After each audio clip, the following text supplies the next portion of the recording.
수액 쩔었어. 수액에 이런 게 수액이에 이런 게. 오늘 초대 손님은 체인지 그라운드 슈퍼우먼 김주현 팀장님을 모셨습니다. 박수!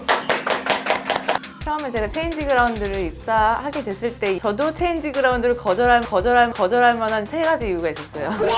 그런데 제가 체인지 그라운드에서 일을 해보니까 저는 진짜 체인지 그라운드에 최적화되어 있는 사람이었던 거예요. 만나는 사람들마다 공부하셔야 된다. 왜 공부를 해야 되느냐. 이것 때문이라고 생각하거든요. 그 기회를 맞았을 때 내가 준비되어 있느냐.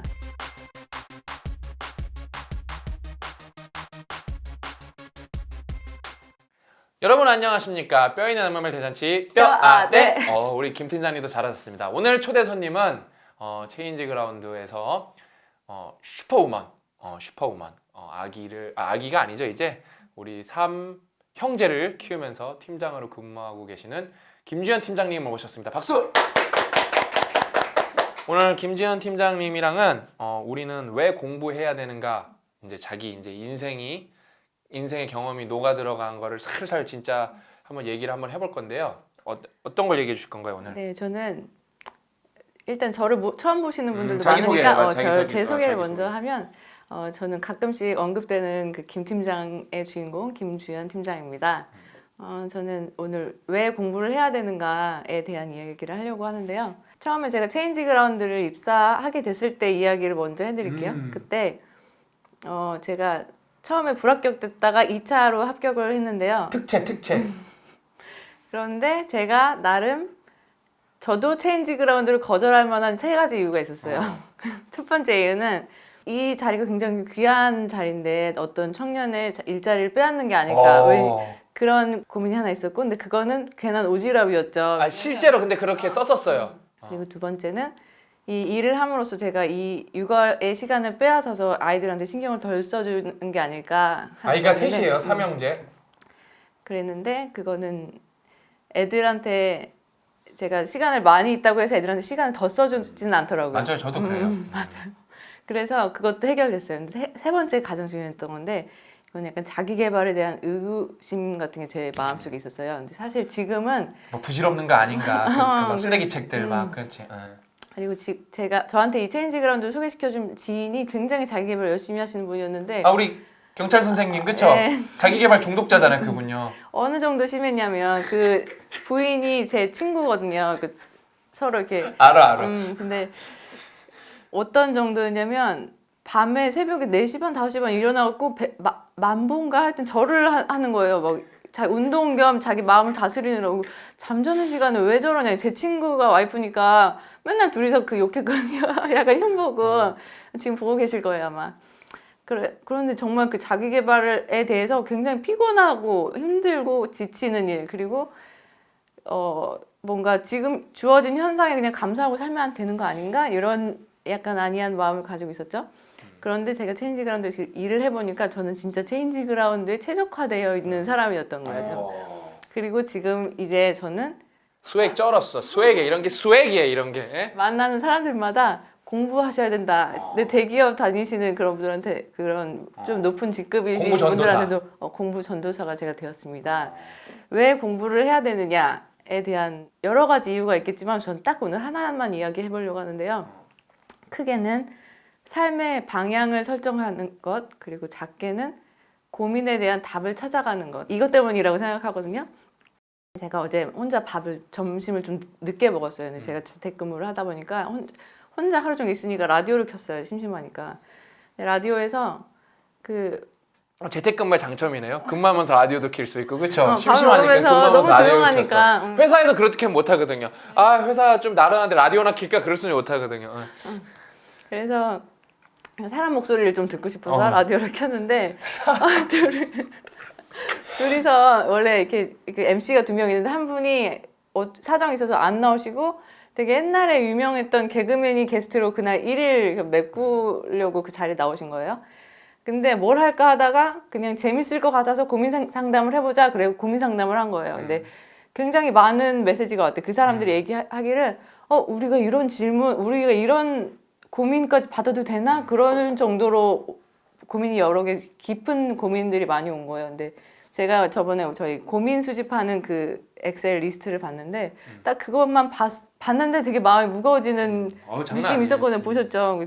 정말 어떡하지? 내가 괜히 감정이입돼서 어떡하지? 진짜 그 삶의 무게가 정말 무거운데 그 분들도 어제 그걸 보신 것 같아요. 그 사람들이 모든 사람들이 다 고민이 있는데 말할 데가 없으니까 거기다 이제 막 그럼. 깊은 고민까지 다 말하시는 건데 이 두 분이 준비가 안 돼 있었던 거예요. 그냥 재밌을 것 같으니까 해보자 이렇게 하고 그 자리에 앉아서 고민을 받은 거예요. 그래서 어떤 처음에 고민이 뭐였냐면 자기가 남한테 돈을 자꾸 꺼주는데 받지를 못한다. 근데 그거에 대한 답을 뭐라고 하셨냐면 완전 생뚱맞은 거였는데 요즘 아침에 뭐 출근하기 전에 신발장을 열고 거기다가 자기의 뭐 쓸개와 간을 담아놓고 나가라는 뭔가 이게 무슨 맥락이지? 저는 약간 생뚱맞은 옆에 있는 분도 한숨을 망했다 우리 망했다 막 이러면서 이렇게 하시고 또 이제 그러면은 적금을 들어라 그래서 돈을 꺼줄 돈이 없게 막 이런 대답이 나왔죠. 내가 그 부분 고민을 해결해 줄게. 남한테 돈을 줬는데 여러분 못 받으려면 어떻게 하냐면은 그 관계부터 메타인지부터 높여야 돼요. 내가 일단은 만약에 이거를 돈을 빌려줄 때는 이렇게 뭔가 진짜 비즈니스 차원에서 빌려주는 게 아니라 개인 대 개인을 빌려줄 때는 일단은 못 받는다고 그걸 거의 100% 가정을 해야 돼요. 왜? 이 돈을 만약에 빌려줬는데 그걸 못 받는데 그걸 닥달함으로써 관계를 깰 것인가? 아니면 나는 이거 비용을 회수할 것인가? 그래서 내가 빌려줄 때도 그냥 내가 이거를 못 받아도 되는 수준까지를 빌려줘야지 내가 힘든데 내가 정말 힘들어 죽겠는데 이거 못 받으면 큰일 나는데 그런 돈을 빌려주면 안 되는 거예요. 그럴 때는 어떻게 해야 돼요? 거절해야 돼요. 그냥 그 빌려주는 게 아니라 거절할 수가 있는 용기가 있어야 돼. 그거에 대해서. 그래야 관계가 더 오래 가요. 왜냐면은 그때 거절하면 한 번 아쉽고 말지 만약에 이거를 빌려준 다음에 못 받으면 계속 왔다 갔다 해요. 이게 계속 왔다 갔다 하면서 관계가 아예 파멸로 가요. 파멸로. 그러니까 이 고민을 상담 안 해봤으니까 이상한 헛소리나 하는 거 아니에요. 그러니까요. 그래서 제가 뼈독자라도 이렇게 이것보단 더 대답을 잘하겠다 생각했어요. 그런데 그때 저라면 뭐라고 대답했을까? 자존감의 문제라고 생각이 들고 왜냐면 그 사람이 남을 사랑받고 싶으니까 돈을 자꾸 꺼주면서 이렇게 그 사랑받고 싶은 거지. 그것도 있고 또 이제 우리 기브앤테이크 여러 번 나왔던 이야기처럼 테이커, 매처, 기버 이렇게 세 종류의 사람이 있는데 우리는 뭐 이타적 이기주의자 여기까지 나가는 건 너무 깊이 있는 대화일 수 있겠지만 조금 그러니까 어쨌든 저희 라디오 작은 상담 코너에서 뭐 굉장히 깊은 심도 있는 이런 상담을 원하는 건 아니지만 그래도 그 자리에 이 주파수를 듣는 사람이 정말 많을 텐데 몇만 명은 될 텐데 그 책임감을 전혀 안고 있지 않구나 그런 생각을 들었어요. 그 자리에 대한 그 기회를 맞았을 때 내가 준비되어 있느냐. 엄청 프로페셔널한데? 그래서 평소에 공부를 해야 된다는 게 이게 같은 맥락으로 이어지는 거예요. 언제든 우리가 공부를 해놨을 때 언제든지 기회가 왔을 때 내가 대답할 준비가 되어 있는 것. 공부량이에요, 공부량. 그렇죠. 그래서 이 고민에 대한 답을 찾아갈 수 있다고 했잖아요. 공부를 하면. 그래서 남한테 조언을 주는 차원이 아니라 내 인생에 있어서 특히 엄마들이 아이들한테 갖는 그 영향력이 어마어마하잖아요. 이 아이의 인생까지 제가 어떻게 할 수 있는 거죠. 초반에는 진짜. 근데 내가 공부가 안 돼 있으면 내가 그냥 잘못된 정보, 잘못된 지식으로 아이에게 잘못된 방향으로 이렇게 인도를 할 수 있다는 거예요. 그래서 정말 공부가 특히 엄마들에게 모든 사람들 공부하셔야 되지만 특히 엄마들 꼭 공부를 하셔야 된다. 그 말씀을 드리고 싶어요. 그래서 제가 책을 3권 가지고 왔는데 첫 번째 책은 지식의 반감기라는 책이거든요. 이 책이 뭐냐면 내가 볼 때 내가 지적을 해줘야 되는데 그러니까 김지현 팀장님이 엄마여갖고 이제 우리 뼈덕자분들 중에 엄마니까 나도 이 책이 다 어려워. 이 책도 어렵고 이 책도 어렵고 이 책만 좀 쉬워요. 내가 볼 때 본인이 혼자 좀 너무 열심히 한다고 난이도 높은 책을 갖고 왔어. 어려운 얘기 하려고 하는 게 아니고 그러니까 오해하면 안 되는 게 여러분 항상 내가 책 추천을 되게 조심하는 이유가 왜냐면은 그러니까 또 김지현 팀장 엄마도 그래 새아이 엄마 나도 새아이 엄마인데 감정이입해서 나도 지식의 반감기 읽어봐야지 그랬는데 이거 읽으면은 준비가 안 되면 재미가 없어요. 읽다가 그냥 무조건 포기하게 되고 나는 못하나 그러면서 학습된 무기력이 누적될 수가 있어요. 그러니까 이 책은 좋은 책이지만 김지현 팀장님 얘기만 참고하시고 이 책은 독서를 많이 안 해보신 분들 읽으면 안 돼요. 사피엔스도 어렵고 일단은 여기서 만약에 읽으면 평균의 종말이 제일 좋고 엄마들이 읽기는 일단은 내가 그거를 왜냐면은 오해를 하면 안 돼. 우리 뼈독자분들한테 항상 친절한 설명을 해드려야 돼요, 진짜. 알았어. 다시. 네, 다 여기. 읽으실 필요는 없고 네, 제가 그래. 포인트만 알려드리겠습니다. 이 책에서 지식의 반감기라는 게 무슨 뜻이냐면 이 우라늄에 있는 원자 중 절반이 붕괴된다는 거예요. 시간이 흐름에 따라서 이렇게 패턴이 있는데 그게 지식에도 똑같이 적용된다는 거예요. 그래서 내가 알고 있는 지식이 이미 새로운 것으로 대체되었거나 아니면 잘못된 것으로 판단됐다는 거. 거의 절반 이상 계속 이렇게 반감기가. 그래서 지금 제가 이게 어렸을 때 공부했던 내용이 지금은 틀린 거나 아니면 새로운 것으로 대체될 수 있다는 거죠. 그러니까 그 예를 하나 들면은 이 사피엔스에 나오는 건데 저희가 우리 어렸을 때 과학 진화론 배울 때 그 원숭이에서 점점점 사람으로 변하는 이 그림 많이 기억하시죠? 지금은 요즘에 어떻게 배우고 있는지 모르겠어요. 아세요? 모르죠, 나도. 요즘에 어떻게 배우고 있나? 근데 제가 여기서 그 사람들이 여기 나오는 내용을 말씀드릴게요. 사람들이 흔히 범하는 오류 중 하나는 이들 종을 단일 계보라고 생각하는 것이다. 이게 점점점 이렇게 진화하는 거죠. 지금 인간으로. 근데 이게 아니라는 거예요. 인류는 한 종밖에 없었던 게 아니라 여섯 종? 6종 정도 여섯 있었죠. 종의 인간이 살고 있었는데 우리 호모 인간이 사피엔스가 싹 다 죽였죠. 다 죽인 거예요. 네, 우리만 멸종시켰어요. 살아남은 거예요. 호모 사피엔스만. 근데 이것도 제가 공부 안 했다면 몰랐겠죠. 근데 지금 이게 제가 인생을 사는데 이게 별로 그렇게 중요한 지식은 아닐 수도 있어요. 하지만 예를 든 거죠. 그러니까 예를 들어서 우리 삶에 적용해 보면 내가 어렸을 때 받았던 교육의 방법을 지금 내가 똑같이 아이들에게 적용하고 있는 거예요. 지금 제가 학부모들 모임 나가고 해서 얘기 들어보면 학습지하고 학원 보내고 그냥 주입식 교육하고. 그냥 하나 알려드릴게요. 제가 좀 부연 설명해드리면은 우리 어렸을 때는 이제 IQ가 높은 친구들이 공부를 잘한다고 했는데 뭐 여러분 이제 지능의 뭐 IQ는 우리가 갖고 있는 지능의 일부 그냥 한 부류에 불과하고 뭐 EQ도 있고 이제 저희가 뭐 다른 뭐 EQ 뭐 딴 것도 많아요. PQ도 있고 뭐 SQ도 있고 많아요 요즘에는요. 그래서 내가 굳이 IQ가 낮다고 해서 여러분 인생을 못 사는 것도 아니고 뭐라 그럴까 이 평균의 종말의 IQ에 그거 잘못된 예도 많이 나와요 실제로. 그러니까 IQ가 낮다고 해서 우리가 뭐 공부를 못하는 것도 아닌데 그 공부도 IQ 시험에 관련된 거를 잘하는 거지 IQ가 낮다고 해서 우리가 절대 무슨 공부를 못하는 건 아니에요. 그 노벨상 받은 사람들 그 IQ랑 상관관계 조사했잖아요. 어느 정도의 뭐라 그럴까 학습 능력은 돼야 되기 때문에 110 정도만 넘어가면은 IQ가 높아도 노벨상 받는 거랑 상관관계가 전혀 없다. 이런 거 다 연구 결과로 나온 거란 말이에요. 그 다음에 우리가 어렸을 때 뭐 책만 읽으면은 막 애들 무조건 똑똑해지는 줄 알았는데 나오잖아요. 뭐 미엘린 같은 거 이제 신경 같은 거 공부하면서 어릴 때는 미엘린이 이게 충분히 두껍지가 않기 때문에 그 뭐랄까 묵독보다는 낭독이 훨씬 유리하다. 좋은 예가 우리 딸이 이제 11월 21일이 생일이거든요. 그 이제 44살이에요. 44살. 김지현 팀장님 막내가 몇 살이에요? 5살. 만 4살 똑같죠? 생일 며칠이에요? 4월이요. 4월이죠. 4월인데 우리 딸이 내가 한글 공부를 시켜본 적이 없어요. 뭐 학습지 그런 거 있잖아요. 뭐 그런 걸 해본 적이 한 번도 없어. 그냥 책을 진짜 많이 읽어주고 호기심이 있으면 그냥 호기심을 북돋아준 것밖에 없어. 근데 지금 어설프게 한글을 거의 다 읽어요. 우리는 그런 게 한 적이 없다니까. 어설프게 거의 다 읽고 그냥 노래하는 걸 좋아하고 큰 글자만 있으면 우리가 스트레스 안 주고 그냥 일단은 책을 엄청 많이 읽어줘. 그 다음에 얘가 그러면은 뭐 솔직히 우리가 유튜브도 가끔 보여주고 그러는데 유튜브가 훨씬 재밌지 책 읽는 거보다. 그래도 그거를 책 읽는 거를 즐겁게 하려고 제가 엄청 노력을 많이 해요. 그래서 우리는 애가 하나고 이제 할머니 할아버지도 자주 오고 하니까 얘가 책을 워낙 많이 읽다 보니까 자연스럽게 한글을 깨쳐버렸어요. 그래서 지가 막 유치원 가갖고 너네 너 이름 쓸 줄 아니? 그러면서 나는 내 이름은 신채야 이러고 쓰고 애들 막 알려주고 그래요. 내가 너 이름 써줄게. 너 이름 뭐야? 막 이러면서 막 써주고. 그러고 또 중요한 것보다 공부를 많이 해야 되는 게 잘했잖아요. 재능 얘기했잖아요. 재능론의 허상에서 우리가 다 말해줬죠. 애기가 그거 만약에 잘했다고 우리 애기가 한글에 재능 있나? 그렇게 되면 안 된다는 거예요, 여러분. 그러니까 저는 그거에 대해서 일희일비 하지 않아요, 저는.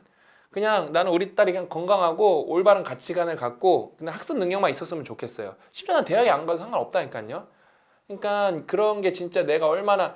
그다음에 저는 육아에 대해서 조금 자신 있는 게 그거예요. 김지현 팀장님이 아주 잘 말해준 건데 저는 제 본인 자체가 공부를 많이 하고 많은 분야에서 생각보다 폭넓게 앓고 있기 때문에 우리 딸이 뭘 물어봐도 조언을 해줄 자신이 있어요. 네? 심지어 나는 어저께 내가 병원에 갔는데 재활치료센터를 받으러 갔는데 거기 엄마가 거기 엄마랑 딸이 한 7살 6살 정도 돼 보이는데 주판을 하고 있더라. 내가 그래서 진짜 저 왜 하는 거지 주판 진짜? 지금 막 인공지능이 나와갖고 하는데 주판을 하고 있는 거야. 어디서 배웠겠죠. 주판하면 머리가 좋아진다고. 이상한 거 근거도 없는 거 배워서 주판을 하고 있는 거야 주판. 진짜 내가 큰일 났어 진짜 그러면서. 아무튼 부모가 공부를 해야 그걸 조언을 해줄 수가 있는 건데 당장 아무도 안 하니까 해줄 말이 없죠. 그래서 또 무슨 얘기 주실 거예요? 그래서 사람들이 공부를 안 하니까 우리가 성장하고 성공했던 그 방정식을 그대로 아이들한테 대입해서 그 아이들이 내가 했던 방식대로 하면 아이들도 이렇게 성공하고 행복하겠지, 돈도 많이 벌겠지라고 생각하지만 그러지 않을 확률이 더 높다는 거죠. 똑같이 지금 학원 보내고 했던 방식으로 해서 그렇게 똑같이 적용되지 않는다는 거죠. 그래서 제가 학부모 모임에 가면 엄마들 하는 얘기가 항상 학원 정보 교환에 대한 이야기가 이제 가장 이제 마무리로 가는데 영어 학원은 어디 다니느냐, 이렇게 선생님 어떠느냐, 그런 얘기를 하는데 저는 듣고 있으면서 이 엄마들 중에서 영어 공부를 왜 해야 되는지에 대한 진지한 고민을 해본 분들이 있을까? 그런 생각이 들었어요. 하지만 그 앞에서는 얘기하지 못했죠. 그런데 그 고민을 먼저 하셔야 아이한테 영어 공부를 할 수 있다는 거죠. 그러니까 뭔가 남이 하는 거를 따라하는 그런 우리나라 분위기가 불안감 때문에 그래. 불안감. 예를 들면 알려줄게. 나는 이 평균의 종말은 영어로도 봤거든요. 영어로 보면 처음에 힘들어요. 처음에 왜 힘드냐면은 처음에 힘든 건 아니고 조금 어려운 게 뭐냐면은 처음에 무슨 전투 비행사 얘기 나오거든요. 그 전투 비행사 관련된 내가 모르는 단어가 너무 많더라고. 근데 사피엔스 같은 거는 영어로 보면 이게 되게 좋은 영어인데도 몰라요, 나는. 왜냐면은 나는 역사적 배경 지식이 없어서 어려워요. 그래도 사피엔스를 만약에 예를 들어 역사란 무엇인가를 영어로 보는 것보다는 사피엔스가 난 더 쉬울 거라고 봐요. 왜? 여기 배경 지식은 좀 있거든요. 지식의 반감기 같은 거는 아주 어렵지 않게 볼 수가 있어요. 제가 영어로요. 그러면 이게 왜 똑같은 영어인데 차이가 나냐? 배경 지식 차이예요. 배경 지식. 내가 맥락을 얼마나 많이 알고 있냐가 중요해서 그러니까 영어 같은 거는 어렸을 때 배우면 좋은 점도 있고 나쁜 점도 있는데 일단은 확실한 거는 어렸을 때 여러분 어설프게 영어를 배우는 것보다 무조건 아이가 독서하는 즐거움을 깨달아서 배경 지식을 많이 쌓는 게 훨씬 중요해요. 훨씬 중요해요. 왜냐면은 영어는 성인도 나중에 할 수가 있다니까요. 심지어. 근데 어렸을 때 얘가 이거를 진짜 막 주입식이 아니고 내가 좀 즐겁게 공부를 하고 내가 이거 배우는 목적도 알아야 되는데 예를 들면은 어린이들은 독해 많이 하는 것보다 무조건 어떤 언어든 말로 많이 하는 게 훨씬 좋아요. 근데 성인은 또 다르다니까요. 성인은 일단은 말을 하는 게 목적이어서 내가 가이드가 되는 게 목적이면 회화 중심이 좋겠지만 내가 만약에 회사에서 일할 거다. 그 다음에 내가 이렇게 사무직 업무를 많이 본다. 당연히 리딩이랑 라이팅이 훨씬 중요하고 요즘에 시대가 바뀌었잖아요. 뭐로 소통을 많이 해요? 채팅으로 소통을 많이 한단 말이에요. 아니 가까이 있어도 애들 요즘 애들은 채팅으로 말하는 경우도 많아요. 그만큼 라이팅이 되면 소통이 더 잘 되는 시대예요. 예전하고 많이 바뀌었다니까요. 그냥 이 지식의 반강이라도 한 맥락인 거예요. 또 시대상이 바뀌고 맥락이 바뀌는데 내가 옛날에 알고 있는 걸 고지고대로 요즘 애들한테 적용한다? 인생 망치자는 거예요. 그러니까 내가 공부를 한다고 절대적 정답은 알 수는 없겠지만 내가 한 만큼 절대적 정답에 다가가는 건 되게 어렵지만 잘못된 오류는 많이 줄여나갈 수 있다는 거예요. 그러니까 행운을 잡기는 어렵겠지만 불운은 많이 막을 수가 있는 거예요. 그래서 왜 영어를 공부하느냐 그 이유가 내 자식이 다른 애들한테 뒤처지지 않기 위해서 그게 평균이라도 되기 위해서 이렇게 영어 공부를 하는 거죠. 미리 공부를 하는데 그 답이 여기에 나와요. 평균의 종말 이 책에 나와요. 여기에 왜 이렇게 책은 젖었어요? 이거를 가방에 제가 넣었는데 커피를 흘려가지고 좀 지저분해. 이 평균의 종말이라는 책이 나오는데 이 평균이라는 건 없다는 이야기를 하거든요. 허상이다. 허상. 우리가 그래서 허상 여기 나오면 정말 우리가 이게 치수 잰 평균을 가지고 우리가 다 얘기하지만 진짜로 그 평균의 수치를 가지고 있는 사람은 없다고 없어요. 얘기해요. 그러면은 우리는 평균이라는 허상을 쫓아가지고 우리를 스스로 불행하게 만들고 있지 않나 그런 생각이 들어요. 이 책 쓰신 분이 토드 로즈라는 분인데 지난번에 완벽한 공부법 강연에서도 나왔는데 이분이 어렸을 때 ADHD 진단 받고 되게 문제아로 많이 낙인을 찍히고 그리고 고등학교 중퇴를 했는데 나중에 이제 하버드대 학교 교수님으로 지금 계시죠? 내 편견 하나 제가 여기 안 나온 거 얘기해드리면은 우리가 이제 뭐랄까 인바디 찍으면은 BMI 지수라는 게 나오는데 그게 뭐 제곱값에 무슨 뭐 비례한가 반비례인가 뭐 그럴 거예요. 근데 그게 여러분 BMI에 너무 집착하실 필요가 없는 게 BMI가 통계적으로 완벽한 모델이 아니에요. 어느 부분에서는 상당히 설득력이 있는데 그게 아마 체중이 높아지거나 신장이 커지거나 그러면은 그게 신뢰성을 확 잃어요. 왜냐면은 내가 항상 내가 진짜 건강한데도 BMI가 항상 되게 높게 나왔거든요. 그러니까 저도 그런 걸 몰랐을 때 이게 평균값이구나, 이게 알고리즘이나 모델링이구나, 그거에 대해서 내가 마치 거기에 맞춘 내가 맞아야만 내가 건강한 걸로 느꼈는데 절대 그렇지는 않아요. 그거에 만약에 집착해서 왜곡된 운동을 하거나 왜곡된 식단을 하면 오히려 더 건강을 해칠 수가 있어요. 내가 건강 BMI 같은 건 내가 활동하는데 지장 없고 내가 다른 어떤 중요 수치들이 괜찮고 그 다음에 내가 활동적이고 활력적이면은 여러분 뭐 외모 면에서는 뭐 어떻게 뭐 그럴 수는 있겠지만 건강적인 측면에서는 굳이 그게 BMI가 너무 당연히 너무 뚱뚱하면 뭐 너무 엄청 높게 나겠지만 그게 조금 안 맞는다고 막 거기서 뭐 경도 비만입니다 그런 거는 잘 따져봐야 돼. 그건 정확하지가 않아요 심지어. 맞아요. 그래서 지금 말씀하시니까 생각나는데 어렸을 때 아이들 데리고 건강검진 가면은 이렇게 네모나게 그래프가 있어요. 이렇게 쫙 돼 있어서 보셨어요? 전막 이렇게 찍혀 있는데 내 아이가 어느 요 평균에서 얼마나 벗어나 있는지 이게 나오거든요. 그래서 몸무게는 얼마나 벗어나 있고 키는 얼마나 벗어나 있고 점이 찍혀 있어요. 그러면은 키 몇 등이고 상위 몇 프로가 그런 거 뿌듯해하고 그러잖아. 그러면은 뭐 키가 조금 작거나 아니면 몸무게가 더 많이 나가면 다 엄마가 자기 잘못으로 생각하죠. 그럼요. 내가 뭔가 잘못해서 그 죄책감을 가지실 필요 없다는 거예요. 평균에 딱 일치하는 아이는 존재하지 않는다. 그럼요. 그런 사람이 없어요. 그래서 아까 그 토드로즈 얘기를 하면은 이 분이 여기 왜 자기가 인생 반전을 맞았는지 여기 써놓으셨는데 숨겨진 재능에 눈 떴기 때문도 아니고 독하게 마음 먹고 열심히 어느 날 갑자기 공부하기 시작해서도 아니라고 얘기를 해요. 그럼 왜 이렇게 인생 반전을 했냐면 처음에는 직관에 따라 그리고 그 뒤에는 의식적 결심에 따라 개개인성의 원칙을 따랐기 때문이라고 얘기하거든요. 그 개개인성이라는 거는 자기가 모두가 다 다르다는 거를 받아들이는 거죠. 그러니까 내가 가진 재능, 내가 좋아하는 것, 그러니까 그 평균 사람들이 이게 대세를 따를 필요 없이 내가 좋아하는 거에 집중할 필요가 있다는 거예요. 내 아이가 잘하는 것, 내 아이가 좋아하는 것. 어떻게 해야 되느냐? 그럼 아이들이 이제 스스로 자기가 목표를 세우고 스스로 방향을 찾아갈 수 있도록 인도해주는, 안내를 해주는 역할을 우리가 해야 된다는 거예요. 그럼 공부를 많이 해야죠.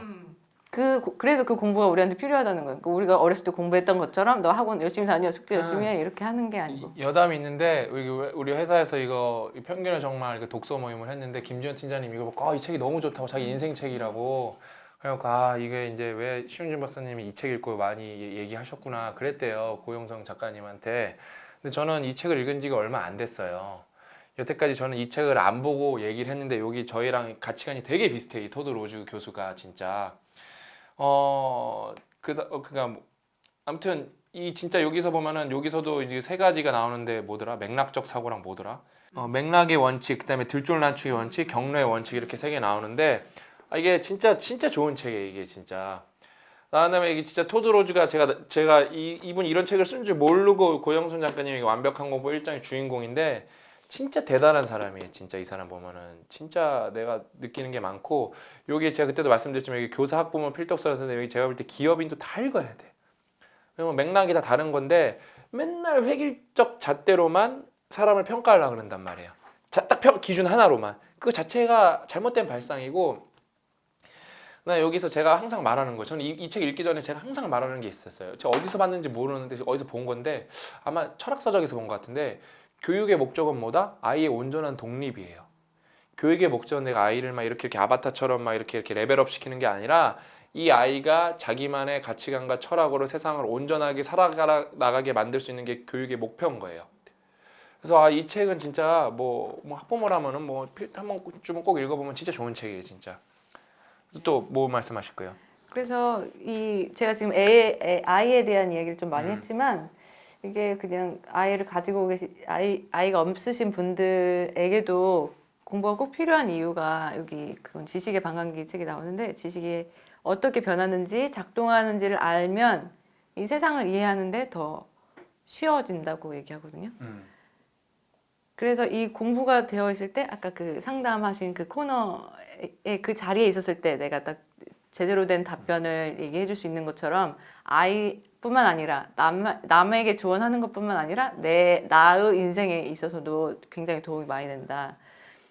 그래서 맞는 얘기예요. 제가 좀 조금 정리해드리면은 이제 공부에는 두 개가 있죠. 지식의 탐색과 지식의 심화가 있는데 그냥 제가 왜 상담을 많이 해줄 수 있냐면은 이거는 약간 선순환 구조인데 저는 원래 그 또래에 비해 지식의 탐색과 지식의 심화의 그 경험치가 높았어요. 저는요. 그러면서 상담을 해주다 보니까 점점 상담에 대한 내용이 높아지고 그러면서 계속 공부를 하고 뭐 공돌이하고 대학원 나오고 삼성 다니고 작가하고 그러면서 회사도 다른 장르로 이제 세 개를 하고 있으니까 출판업도 하고 하니까 보는 뷰가 웬만한 사람보다는 제가 훨씬 넓어요. 그렇기 때문에 모르는 건 저도 모른다 그래. 특히 예를 들어 정신 문제 때문에 저한테 막 그 상담 요청을 되게 많이 하는데 저는 그걸 거의 99%그 상담을 받아버려요. 정신과. 왜냐면은 그거는 까딱 내가 잘못 얘기해줬다간 큰일 날 수도 있기 때문에 내가 알려줄 수 있는 거는 뭐 운동해봐라 작은 성취를 이거를 그 사람 맥락에 맞게 설명해 주는 거 외에는 무조건 전문가 상담을 받아야 돼요. 그 약물 치료가 더 빠를 수도 있고 심지어. 근데 맞아요. 그러니까 공부를 해봤어야 이거 대답을 해주고 그러는데 아까 그 라디오도 그래서 망한 사례가 그거예요. 자기네가 공부량이 안 되는데 뭘 대답을 해줄 수가 있겠어요. 자기 지금 먹고 살기도 바빠 죽겠는데. 예? 그래서 아무튼 진짜 김주현 팀장님이 왜 우리는 공부를 해야 되는가? 응? 특히 오늘 학부모 입장에서 뭐 당연히 모든 사람이 공부해야 되지만 특히 엄마는 공부 열심히 해야 된다. 본인이 특히 열심히 하고 계세요. 그다음에 이렇게 제가 우리 뭐랄까 우리 웅이사나 우리 팀장님이나 PD들 이렇게 발표를 시키는 이유 중에 하나가 이 발표 자체가 하나의 큰 공부입니다. 왜냐면 공부는 인풋 중심이 아니라 아웃풋 중심. 막 여러분이 막 얼마나 외우는 게 중요한 게 아니라 얼마나 꺼내보냐가 장기 기억을 훨씬 많이 넘어가거든요. 이렇게 내가 본인이 말을 해보면은 여러분도 그래서 서평도 많이 써보고 어디 나가서 발표도 해보고 어디 나가서 기회가 있으면 무조건 질문을 해봐야 되는 거예요. 그걸 해봐야 아 내가 진짜 온전하게 알고 있는 게 이 정도거나 메타인지 확 올라가요. 그냥 그걸 해보면서 그러면 본인도 좋고 본인이 공부한 걸 나누기 때문에 우리 구독자분들, 뼈독자분들도 좋고 그 다음에 그게 어떻게 해요? 작은 날갯짓, 버터플라이 이펙트가 돼서 나중에 큰 사회에 문화를 만들 수가 있는 거죠. 아무튼 이게 쉽지 않았을 텐데 책도 3개나 갖고 오고 준비 많이 해주셔서 진짜 좋은 지식 나눠서 감사합니다. 또 기회 된다면은 다음번에 또 우리 뼈대 나오셔갖고 또 공부한 거 나누면서 특히 또 뭐라 그럴까 또 새아이 엄마로서 뭐 어떻게 새아이를 이렇게 잘 키울 수 있나 그런 노하우도 좀 공유해 주시면 좋을 것 같고 아무튼 또 회사에서 팀장으로서 겪는 얘기도 또 다른 우리 뼈독자분들과 얘기를 나누면 좋을 것 같습니다. 예, 오늘 수고하셨고 오늘 방송은 여기까지입니다. 들어주셔서 감사합니다. 고맙습니다.